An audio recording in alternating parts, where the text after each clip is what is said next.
There are a lot of things I like about being a Presbyterian Christian, but one of the most cherished parts for me of being a Presbyterian is our Book of Confessions. For those of you who aren't aware of the Book of Confessions, from time to time throughout our long history, Presbyterians and Reformed Christians have entered into a time of reflection and conversation in order to formulate a statement about who we are and what we believe. Some of the ancient creeds are part of that book, the Apostles' Creed and the Nicene Creed. Others are more recent, if you can call the 16th century recent, and some are right up to the very present day. Included are the Westminster Confession of Faith and Catechisms, the Scots Confession, the Second Helvetic Confession, the Theological Declaration of Barmen, the Confession of 1967, the Brief Statement of Faith, the Belhar Confession, and under consideration for inclusion in our Book of Confessions is Martin Luther King Jr.'s Letters from a Birmingham Jail. But for our sermon's purposes this morning, it is the Heidelberg Catechism that we will consider. Written in 1563 in a small Calvinist enclave surrounded by Lutheranism, the Heidelberg Catechism has served as a basis for preaching and teaching ever since. It is divided into sections for each Lord's Day, with the idea that a congregation could work its way through the catechism over the course of a year.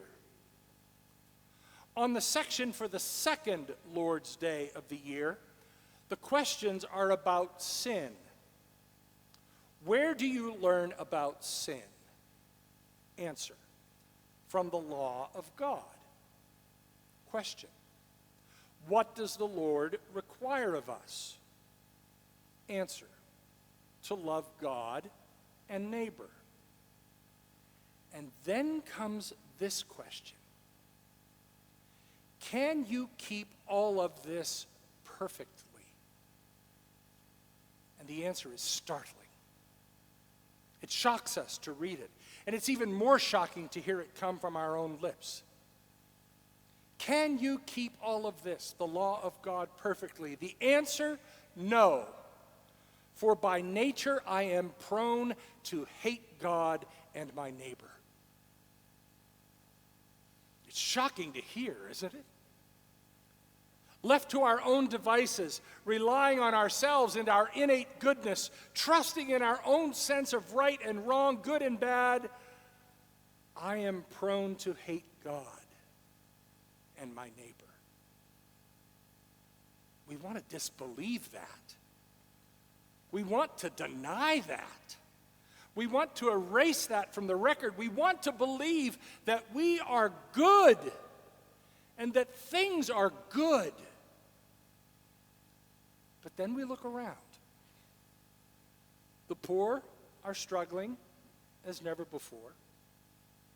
Homelessness is still a problem after decades of attention, and too many still live in substandard housing. Hunger is real in this most prosperous land on earth. The earth itself is falling apart and may be uninhabitable sooner than had been predicted. Adultery and false witness, which had been decried by religious leaders as recently as 20 years ago, are now accepted as normal and acceptable. Injustices of every stripe and variety abound and are dismissed by some as whining and belly aching. And that is but a scratching of the surface. Nationalism, which was a principal factor in World War II, is on the rise. Racism, which has been a battle in this country for over a century, is on the rise. Anti-Semitism and anti-Muslim behavior and treatment is on the rise. What is going on? How did we come to this? Why does everything seem so messed up? The answer from the Heidelberg Catechism, from a theological perspective, is simply this: we are prone to hate God and neighbor. We reject God's way of life. We refuse to acknowledge that there is a different way of living, a better way of living, a way of living that brings wholeness and happiness instead of division and sadness. What went wrong? How did we end up like this? Why is the world like it is? These are the practical questions I'm being asked by you and others. There are, of course, political reasons for that, but we'll leave that to the political scientists and philosophers. There are economic reasons for it, and we'll leave that to the economists. There are educational reasons, and again, we'll leave it to the educators and the administrators to explain it to us. But we are here as people of faith. So it is a theological examination and a theological explanation that we are looking for this morning. From the theological perspective, we can say this: God has given us a way for us to live. Jesus told us that the summation of the law was to love God and love neighbor. The details behind that summation are what you and I call the Ten Commandments. These are not laws, such as the laws which govern us as citizens of the country. These are the terms of God's covenant with us, God's way of living that produces the outcome God desires for us. God has given us a clear pathway to live, and to live life as God intended it to be lived. When we abandon that path, when we choose other options, when faithlessness, falsehood, covetousness, greed, disrespect, arrogance, and all the rest become the pattern of our lives, life will not be what God intended it to be. When we devalue other human beings, take from others what is rightfully theirs, and ignore God's presence and working in our lives and in theirs, we have left the way of life God has planned for us, and we have shown the truth of the Heidelberg Catechism that by my nature I am prone to hate God and my neighbor. But wait, you say, didn't Jesus come to do away with living by the Ten Commandments? Absolutely not. That is one of the great heresies of the church, past and present. Jesus did not come to abolish the commandments, but came as a fulfillment of the commandments. Jesus' ministry was all about showing us how to live the life to which God calls us. Jesus is the example of what a human life can be when lived in accordance with God's will and way. Jesus lived his life in sync with God. He resisted and subdued that most natural of human tendencies to hate God and neighbor. In fact, Jesus' outrageous love for God and neighbor is one of the reasons we remember him to this day.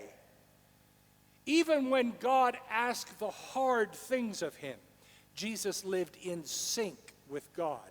Even when his neighbors turned on him and led him to death, Jesus lived in sync with God. Jesus lived out the commandments that we resist, and he lived the fullness of life in communion, in connection, in sync with God. And that is one of the secrets of life.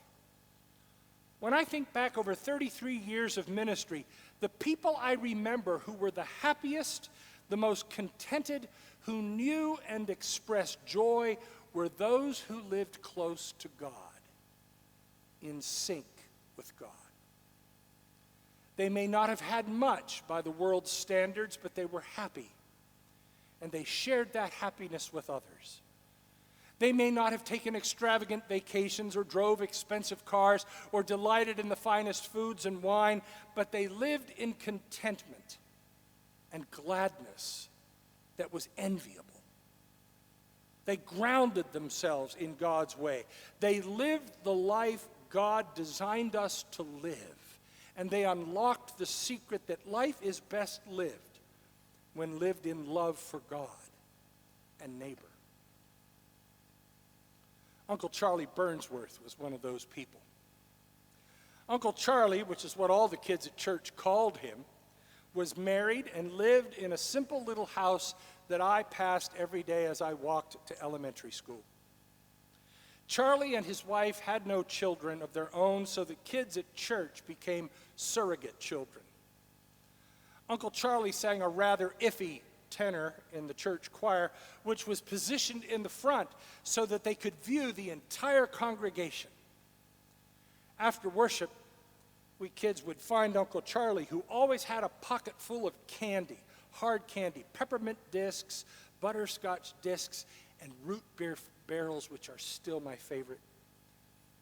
He taught us to shake hands, and then he would give us a piece of candy.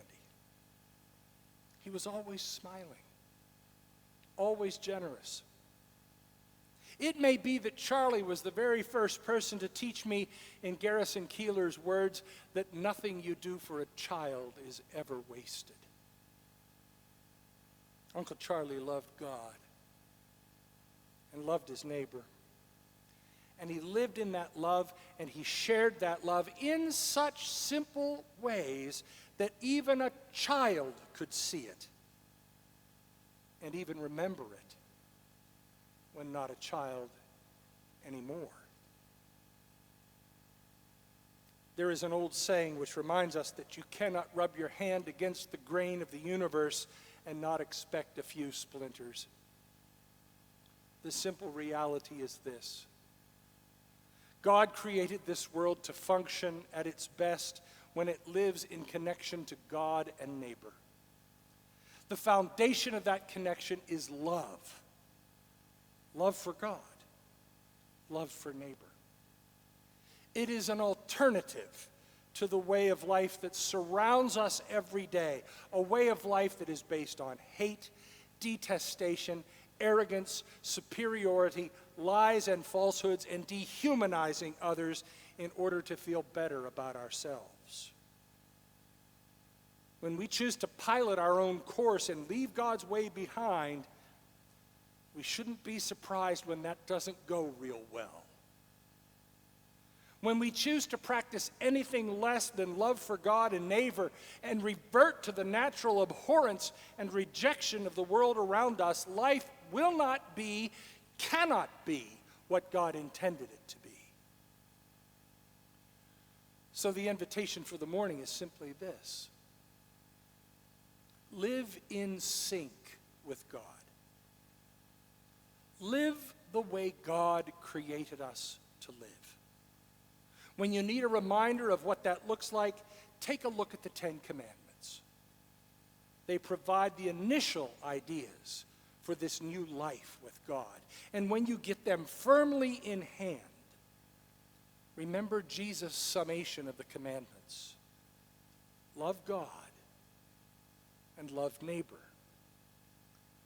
Let that love guide you in your daily walk and through all your days. God's way will become your way.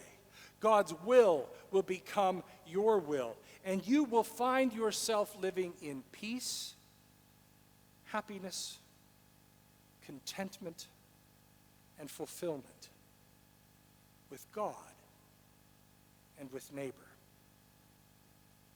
It's one of life's best kept secrets. Live in sync with God, for now and evermore. Amen.